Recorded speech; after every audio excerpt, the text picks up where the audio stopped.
comes with power, no one stands a chance. Is it just me, or is it getting a little bit nippy out here? He's here. And there is nothing you can do to stop him.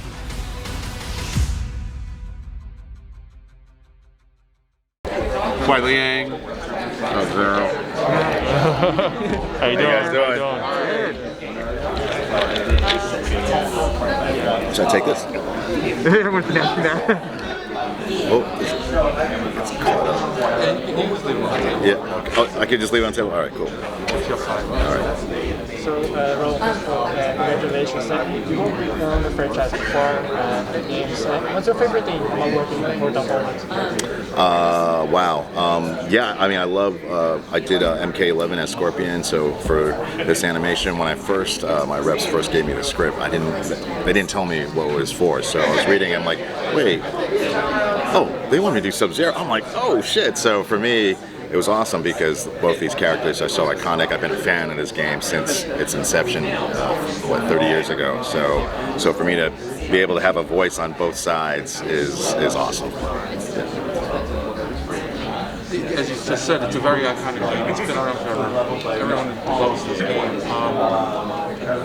What approach do you take when you let's say doing Scorpion's voice in the game or Sub-Zero? Like, what approach do you take? What do you think about, and what do you want to get through to the fans? Yeah, I mean, both those characters are different approaches for me. Because I also do a lot of live TV, film, that kind of stuff. So for me, it was the same approach as far as finding and really trying to dive into the essence of these characters, right? So Scorpion's journey is definitely always from its inception. It's just and I'm glad that they start to reveal and pull back over the years and years that it's this revenge journey, and having his family murdered. So putting yourself in that place, I think all of us can put ourselves in that, someone killed our mom or whatever, our family. And in the game, having to play 3 different layers of that guy, Scorpion, was also trippy and exciting. The animation, for me, I loved it, and it's also very relatable to me because I'm getting older now. So for me, watching this version of Sub-Zero and Kuai Liang is, broken down. He's fucking grizzled. He's he just wants to separate himself from the rest of the world, and the fact that certain circumstances are now pulling him back in, where he rejects the hero's journey, he rejects Kenshi, the student, and then that journey comes full circle when he does take him on as a student, and then their journey together is what really drew me to the script. Because you have the Mortal Kombat world, and with its violence and martial arts, what we all love, right? But right in the middle is that heartbeat. It's the heart of the story. It's the relationship between basically mentor and student, father and son. Hearing you just now, it kind of perfectly encapsulates, I think, the pandemic and lockdown. Yeah. So I assume you recorded this during lockdown, the pandemic. I'm curious if you were able to incorporate those feelings or experience into your performance. Yeah, no, it's because you hit it spot on. It really, for me, plus my girlfriend was in Beijing, so we were separated for 2.5 years. So that loneliness was really there, man. So it was very easy for me to tap into that because this guy, when we see him in the beginning of the film, is a fucking hermit. He couldn't be bothered with anything. And so for me, I could just imagine myself this couple of years have been tough, but if I had to do 5-10 years, I would be at peace with myself and just deal with it, but just get the fuck away from me, that kind of thing. So for me, it's a great question. No one's ever asked me that, but it was really easy to tap in because of the pandemic. So we've seen Kuai Liang and Kenshi grow over time with this father and son, mentor and apprentice relationship. How would you describe the best parts of this relationship? The which parts? The best parts. The best parts of this relationship. To me, you're talking about between Kenshi and Kuai Liang. Okay, good. I think. Mortal Kombat! Yeah. Okay. I think it's growth on both parts. You know, on Kenshi's side, it's ego. It's that young. He just wants it today, tomorrow, and he had to learn patience. You know, the hard way. And as far as Kuai Liang, it's just about, you know, being able to open himself up again and to let someone in, and also realizing he's got to do the right thing. Those are the best fulfilling parts for me. All right. Hi, Maddie,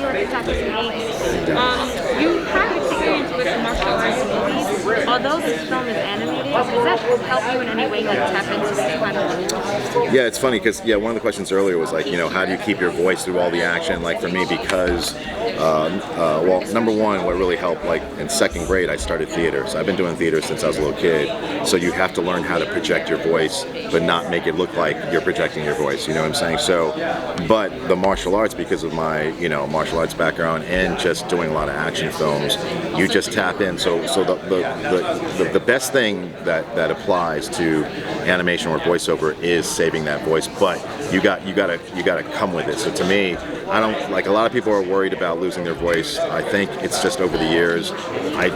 Knock on wood, I haven't, and it's because I keep working the drills, just like martial arts, because, you know, your voice is a muscle too. So for me, but yeah, so I could just tap in and get in there. Just, you know, whatever it is, whatever it's taking reactions or being on offense, it's so much fun for me because there's so many different ways that you can give hits and take hits. You know, as far as the VO kind of part to your question. Yeah, because I'm like, you like ever feel yourself like, oh yeah, no, you gotta almost stop yourself, because when you're recording, if you move too much, then people are gonna hear this. So it's like you gotta find that perfect place where you just like, but you can't go because then you fuck up the VO recording. Yeah. Yeah. Martial arts is very I know growing up in Kombat, a lot of people watch it for the violence, and some people watch it because of the martial arts. Do you feel like the film itself really does pay tribute to like actual martial arts, where the moves kind of match what you would see if you took classes, versus what people would just say, oh yeah, that's martial arts? No, I think the guys did a great job with, as far as the animated martial arts action. I felt it was really good, because, you know, we've all seen older cartoons and animations where it's just like, where it just goes freeze and then you move. So now it feels like they really studied the anatomy and how the kick, how you got to turn over your hip, how you got to do certain things. So yeah, I feel like, you know, they've done a great job with that.